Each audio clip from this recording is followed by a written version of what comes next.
Ops, time sa kabalo ba mo unsay problema? Wala.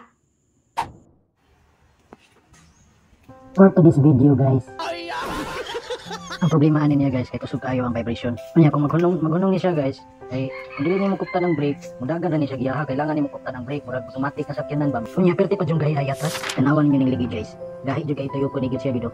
Halos di na ganing tuyog gani, murag na kay filming kakukutan ni. Okay, so mo to, balik ta. Ato ni gitangtang tanan guys, ya mga panggilid para makita jud nato unsay problema.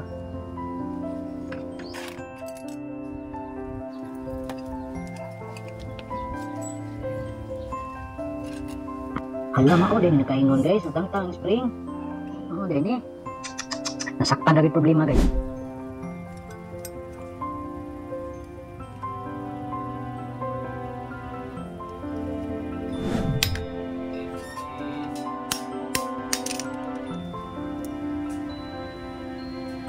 Mao din natangtang ang spring guys, kaya abi na po naputol ang spring, wala din naputol ang spring.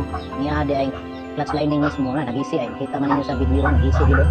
So katong mga naay scooter diha kasi pareho ra ta experience ba nakasuway sa mo ba nga kalit lang dagan ninyo yung motor bisan gahunong mo ipa-check na kasi pareho ra ta problema ba. So karon nakapalit na tag bago guys, replacement ra ni siya dili ni katong stock sa Yamaha, baratuhon ra man gud, baratuhon lang gud. Okay, sa lipan na to itaw na itong bagong napalit na clutch lining guys. Ato lang sa ning limpyuhan kay ugaw na kayo, dagtong na kayo. Kaya raman sa din sa limpyuhan guys kay gamit man tag CVT cleaner. Spray raman na siya. Yung CVT cleaner akong gamit ani guys. Dili ko gamit tong gasolina kay nakasuway na gamit gasolina ba. Ang napiktuhan bitaw guys kay ganang yahang wheel seal, dili siya pwede sa gasolina ni mga wheel seal. Dali siya magupok.